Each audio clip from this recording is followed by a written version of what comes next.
بسم اللہ الرحمن الرحیم۔ مسلم پرسنل لا سیریز کے تحت آج کی مجلس میں یہ واضح کرنے کی کوشش کی جائے گی کہ اسلامی نظام خاندان میں مرد اور عورت کا دائرہ کار کیا ہے۔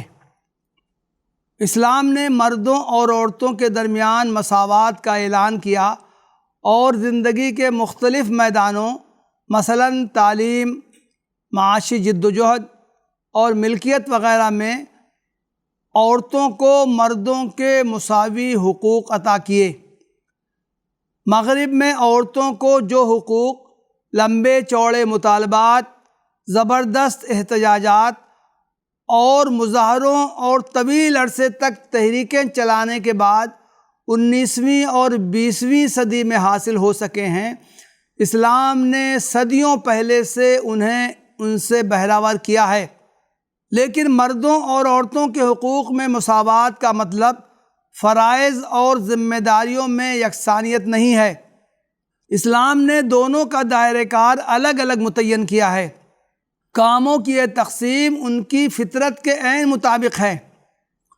عورتوں کو بچوں کی پیدائش، پرورش اور گھر کی دیکھ بھال کا کام سونپا گیا ہے، جبکہ مردوں پر خاندان کی کفالت کا بار ڈالا گیا ہے۔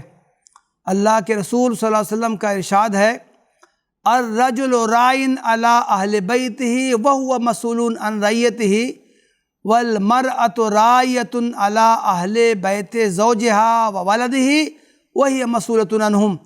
بخاری مسلم۔ یعنی مرد اپنے گھر والوں کا نگراں ہے، اس سے اس کی زیر نگرانی لوگوں سے متعلق سوال ہوگا۔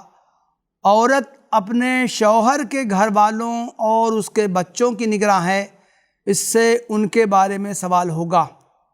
عورت کی اس اہم ذمہ داری کی بحسن خوبی انجام دہی کے لیے اس کے فرائض میں گھر سے باہر کے کام اور معاشی دوڑ دھوپ کو شامل نہیں کیا گیا ہے، بلکہ اس کی کفالت کرنے اور اس کا نان و نفقہ فراہم کرنے کی ذمہ داری مرد پر ڈالی گئی ہے۔ اس کا مطلب یہ نہیں کہ اسلام نے عورت کو مرد کا دست نگر اور محکوم بنا دیا ہے اور مرد کو اس پر حاکمانہ اور جابرانہ اختیارات دے دیے ہیں۔ عورت کو معاشی تگ و دو سے آزاد رکھنا اس کا اعزاز ہے، نہ کہ اس کی حیثیت کے کم ہونے کا مظہر۔ اسی طرح اس کا یہ مطلب بھی نہیں ہے کہ اگر کوئی عورت معاشی جدوجہد کرنا چاہے تو اسلام نے اسے اس سے روکا ہے۔ اگر وہ اپنے بنیادی ذمہ داریاں ادا کرتے ہوئے اور شرعی حدود میں رہتے ہوئے ایسا کرنا چاہے تو اس پر کوئی پابندی نہیں ہے۔ اس کے نتیجے میں اسے جو کچھ آمدنی حاصل ہوگی اس پر اسے پورا اختیار ہوگا۔ اسلام میں مرد اور عورت فریق نہیں بلکہ رفیق ہیں۔ وہ ایک دوسرے کے حریف نہیں بلکہ حبیب ہیں۔ ہر ایک کے حقوق متعین کر دیے گئے ہیں اور ہر ایک کے فرائض اور ذمہ داریاں بھی بتا دی گئی ہیں۔ اللہ تعالیٰ کا ارشاد ہے، المؤمنون والمؤمنات بعضهم اولیاء بعض، سورہ توبہ آیت نمبر 71۔ مومن مرد اور مومن عورتیں یہ سب ایک دوسرے کے رفیق ہیں۔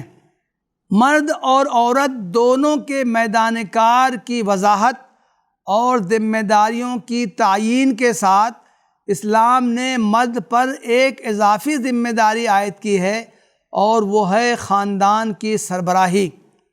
کسی بھی ادارہ یعنی انسٹیٹیوشن کے منظم انداز میں سرگرم عمل ہونے کے لیے ضروری ہے کہ اس کا ایک سربراہ ہو جو اس کے تمام کاموں کی نگرانی کرے، اس کے نظم و ضبط کو درست اور چاق و چوبند رکھے، اس سے وابستہ تمام افراد کی سرگرمیوں پر نظر رکھے۔ اسی طرح یہ بھی ضروری ہے کہ اس کے ماتحتوں اور اس کے درمیان محبت و خیر خواہی پر مبنی ربط باہمی پایا جائے۔ وہ ان کے حقوق پہچانے اور ان کو تحفظ فراہم کرے اور وہ لوگ بھی پوری خوش دلی کے ساتھ معروف کے دائرے میں اس کے احکام بجا لائیں اور ان سے سرتابی نہ کریں۔ یہ ذمہ داری کسی ایک فرد کو ہی دی جا سکتی ہے۔ اگر یکساں حقوق و اختیارات کے ساتھ ایک سے زائد افراد کو کسی ادارے کی سربراہی سونپ دی جائے اور ہر ایک اپنی آزاد مرضی سے اس ادارے کو چلانا چاہے تو اس کا نظم درہم برہم ہو جانا یقینی ہے۔ مرد اور عورت نظام خاندان کے دو بنیادی ارکان ہیں۔ اس کی سربراہی ان میں سے کسی ایک کو ہی دی جا سکتی تھی۔ اسلام نے یہ ذمہ داری مرد کے حوالے کی۔ قرآن میں اسی کو درجہ سے تعبیر کیا گیا ہے۔ اللہ تعالیٰ کا ارشاد ہے وَلِلرِّجَالِ عَلَيْهِنَّ دَرَجَةٌ، سورہ البقرہ آیت نمبر 228، اور مردوں کو ان پر یعنی عورتوں پر ایک درجہ حاصل ہے۔ اسی ذمہ داری کی بنا پر مرد کو قرآن میں قوام یعنی نگراں کہا گیا ہے۔